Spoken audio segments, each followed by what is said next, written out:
సంస్థ మీద 1262 కోట్ల రూపాయలు ఒక ప్రభుత్వ రంగ సంస్థ మీద, ఏది మాకు ఇన్కమ్ రావాల్సిన సంస్థ, ఏది ఇన్కమ్ జనరేటెడ్ ఆర్గనైజేషన్, ఇది గవర్నెన్స్ ఉన్న కార్పొరేషన్. మిగతా కార్పొరేషన్స్ అనుకో ఆదాయాలు ఉండవు, కేవలం అప్పులు చేసి ఖర్చు చేయాల్సింది ఉంటుంది, లేదా రెవెన్యూ గ్రాంట్స్ కింద రాష్ట్ర ప్రభుత్వం ఇస్తుంది. కానీ దీనికి ఆదాయం వచ్చే సంస్థ ఇది. అటువంటి సంస్థలు కూడా 1262 కోట్ల రూపాయలు ఈ రోజుకి వీళ్ళు అప్పులు పెట్టడం జరిగింది. అదేవిధంగా చూస్తే మేము 2015 నుంచి 19కి 3580 కోట్ల రూపాయలు ఖర్చు పెట్టడం జరిగింది. ఆ రోజు సంవత్సరం మొత్తం ఎస్టాబ్లిష్ చేయడానికి, ఏది కంప్లీట్ అంత క్యాపిటల్ ఎక్స్పెండిచర్ కావచ్చు, రెవెన్యూ ఎక్స్పెండిచర్ కావచ్చు, వాట్ ఎవర్ ఇట్ మేబీ 3580 కోట్ల రూపాయలు ఖర్చు పెట్టి రెడీ టు సర్వ్ అన్నట్టున్నమాట. ఖర్చు పెట్టి ఇన్ఫ్రాస్ట్రక్చర్ మొత్తం క్రియేట్ చేశాం. ఇక తర్వాత చేయడానికి పెద్ద స్కోప్ కూడా లేదు. 3580 కోట్ల రూపాయలు ఖర్చు పెట్టి మేము ఆ రోజు చేసింది 10 లక్షల కనెక్షన్ తీసుకొచ్చాము, ఇంకా రెడీ టు సర్వ్.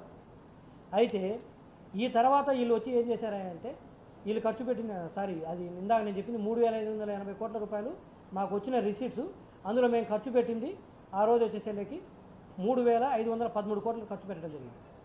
ఇదే విధంగా వీళ్ళకి వచ్చిన మొత్తం అప్పులు అయితేమి, రిసీట్స్ అయితేమి, మిగతా సెంట్రల్ గవర్నమెంట్ నుంచి వచ్చిన గ్రాంట్స్ అయితే, స్టేట్ గవర్నమెంట్ పంపించిన గ్రాంట్ అయితేమి, అంటే ఇన్కమ్ తక్కువ రేట్లకి 6775 కోట్ల రూపాయలు తీసుకొచ్చి 6869 కోట్ల రూపాయలు ఖర్చు పెట్టడం జరిగింది. అంటే స్థూలంగా చెప్పాలంటే మేము ఆ రోజు మొత్తం ఇన్ఫ్రాస్ట్రక్చర్ రెడీ చేయడానికి 10 లక్షల కనెక్షన్ తీసుకురావడానికి 3513 కోట్ల రూపాయలు ఖర్చు పెడితే, వీళ్ళు రెడీగా ఉన్న సంస్థకి 6869 కోట్ల రూపాయలు ఖర్చు పెట్టారు ఈ 5 సంవత్సరాలు.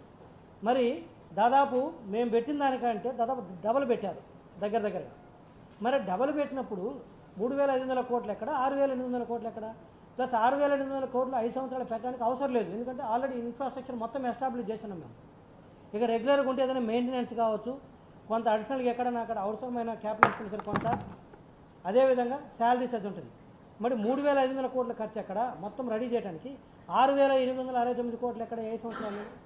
పోనీ ఇంత చేసి ఏమన్నా ఎఫిషియన్సీ పెంచారా? బిజినెస్ ఆపరేషనల్ ఎఫిషియన్సీ అంటే చెప్పారు కదా ఇందాక, దివాలా అంచుకు తీసుకొచ్చారు. రెండోది 10 లక్షల కనెక్షన్స్ 5 లక్షలు తీసుకొచ్చారు. ఈరోజు ఏదైనా సమస్య వస్తే పట్టించుకునే వాళ్ళు లేడు. కేబుల్ ఆపరేటర్ల సంఖ్య కూడా పడిపోయింది.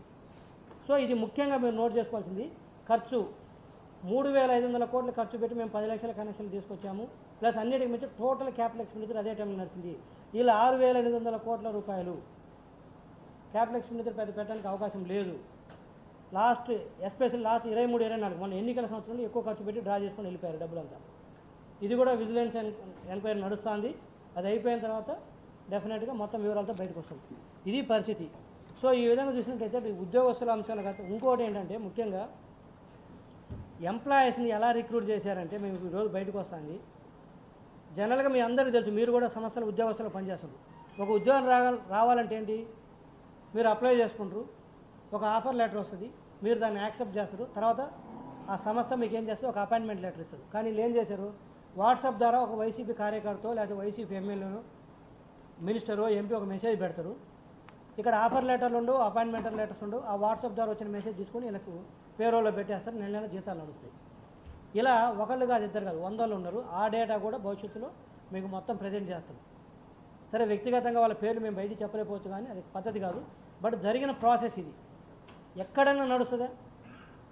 కనీసం ఒక దాన్ని ఏమంటారు, ప్రొప్రైటరీ కన్సర్న్లో కూడా, ఒక చిన్న ఆర్గనైజేషన్లో కూడా ఒక పిలిచి చిన్న ఇంటర్వ్యూ చేస్తారు. నువ్వేం చేస్తావు, నీకేమొచ్చు, నీకు వచ్చిన తగ్గట్టుగా మేము పని ఇవ్వగలమా, ఇచ్చిన తర్వాత పని చేయించుకోగలమనేది ఆలోచిస్తారు. కానీ ఇక్కడ ఏం చేశారు వీళ్ళు, సింపుల్గా వాట్సాప్లో మెసేజ్ వస్తే రిక్రూట్ చేశారు.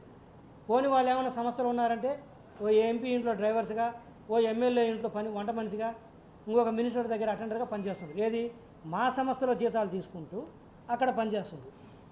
పోనీ అదైనా కానీ ఒక అపాయింట్మెంట్ లెటర్ ఇచ్చి ప్రాపర్గా చేశారంటే అది దిక్కులేదు. అంటే వాళ్ళ ఇష్టం.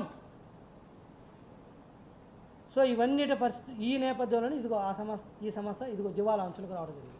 ఇలా చెప్పుకుంటూ పోతే చాలా ఇష్యూస్ ఉన్నవి.